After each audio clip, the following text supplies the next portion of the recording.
Okay, well, I think today let's talk about self worth and what it actually means.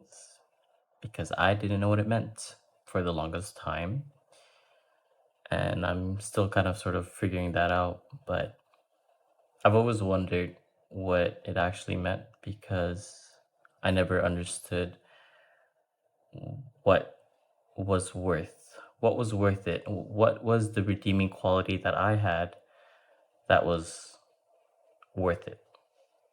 And it was really confusing and conflicting because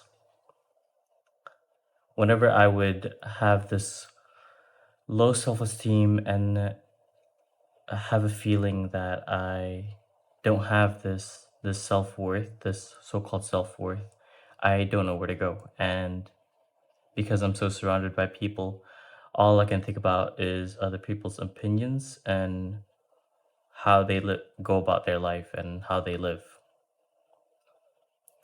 As for me, I didn't know how to treat myself. I didn't know how to view myself because I didn't know what are those what are those key things that I needed to do to feel that kind of self-worth, to say that I was worth it. And it's kind of sad to think about because that was how I grew up and I didn't really focus on myself, and it really showed as I grew up and with the way that people kind of talk about me. It's pretty apparent to see how I treat myself. And I think when I don't have this definition, I don't have this clear view and clear meaning to the actual term, I lose my way of actually living. And I don't live through my own self, but actually I live through other people.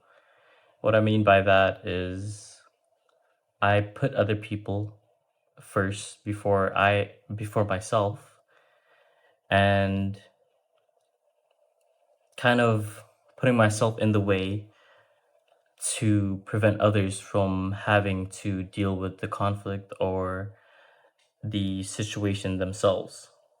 I want to help and I want to get in the way to show that maybe this is the way that I kind of define my own self worth, is to jump into people's other lives, not to invade their space, obviously, but if they were to ask for help, any sort of help, I was willing to throw myself away.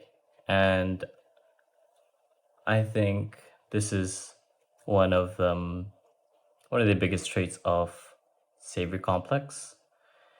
And when I didn't know what savior complex actually was, and I didn't know it was an actual thing. But whenever I dealt with people, I would always try to understand their point of view. I would always be there to help. And it was okay for me because when I was helping other people, I realized, okay, this feels good. It feels good because they feel good. But I didn't realize that amidst doing this, I didn't feel in the end, I didn't really feel that fulfillment because it's not some sort of task that I set for myself.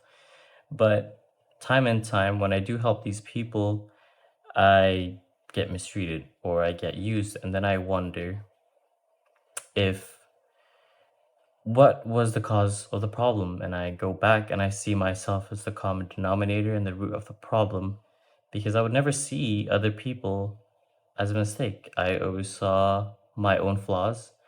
I always saw what I did wrong, and I wasn't capable of seeing what other people have done towards me or the kind of immoral acts that they've done because I would always put them on a pedestal and in a sort of separate world that I didn't exist. I was only there to kind of help them get to that point.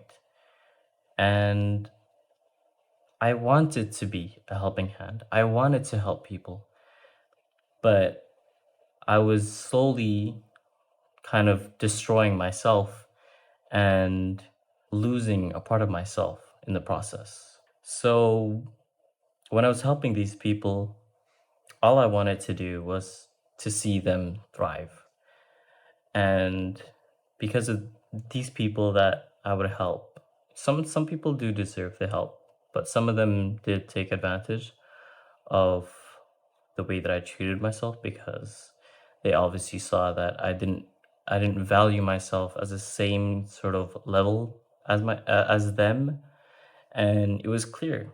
I'm not blaming them in this situation, but I'm just saying that I really did. It was really apparent to everyone and myself, but I couldn't help it.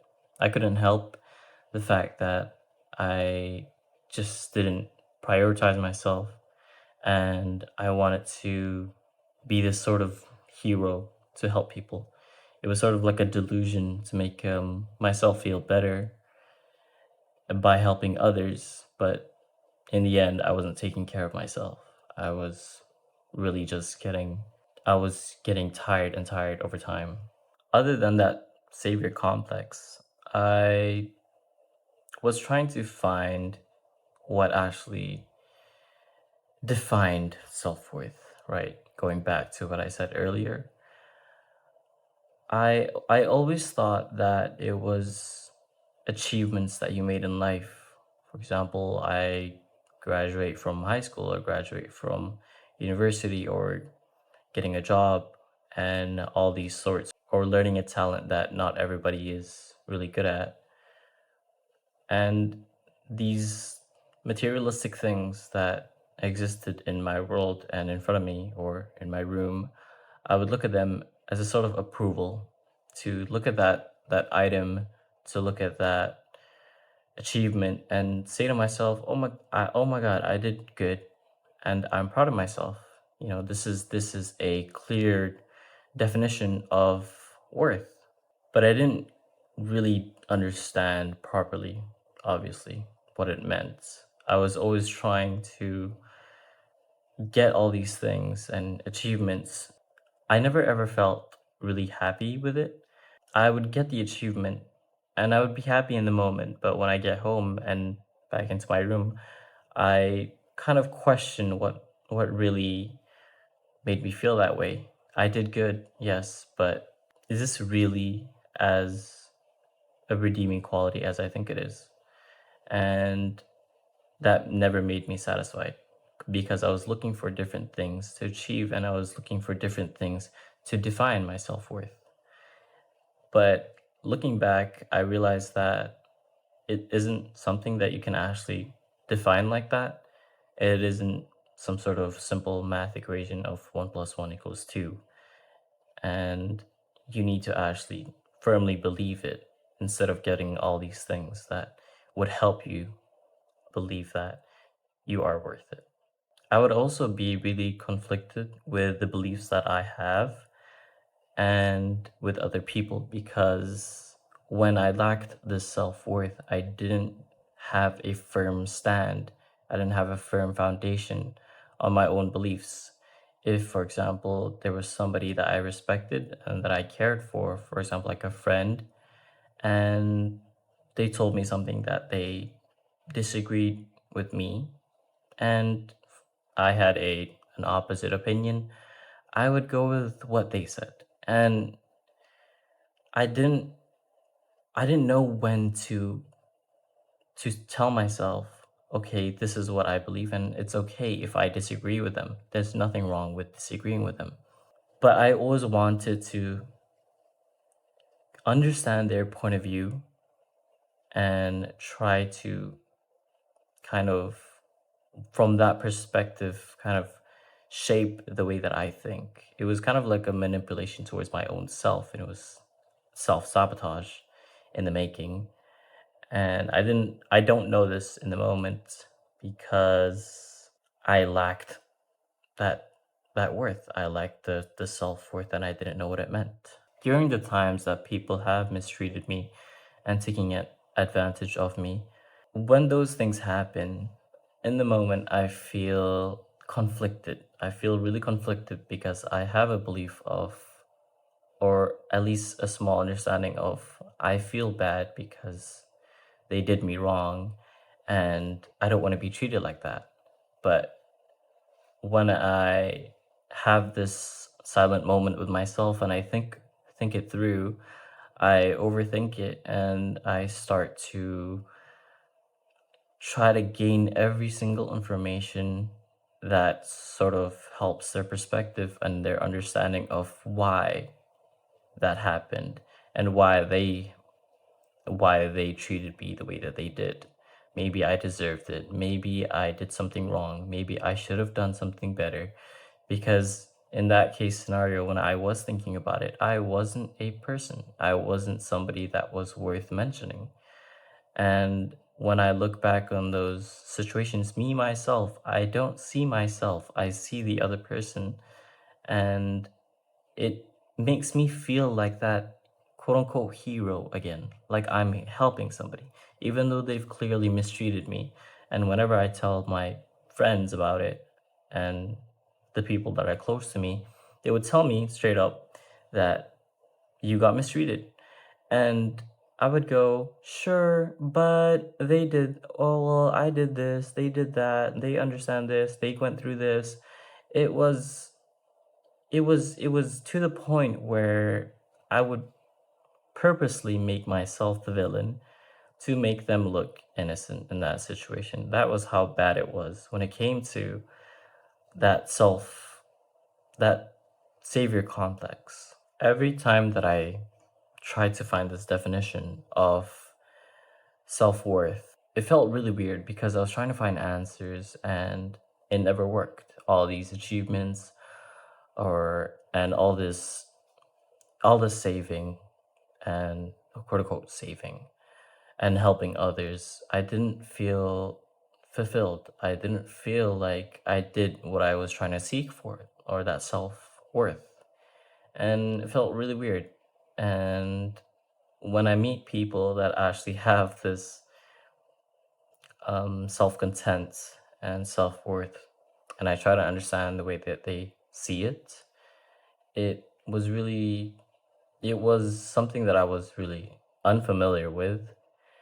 And I just never understood that I was enough, that I was already enough to begin with.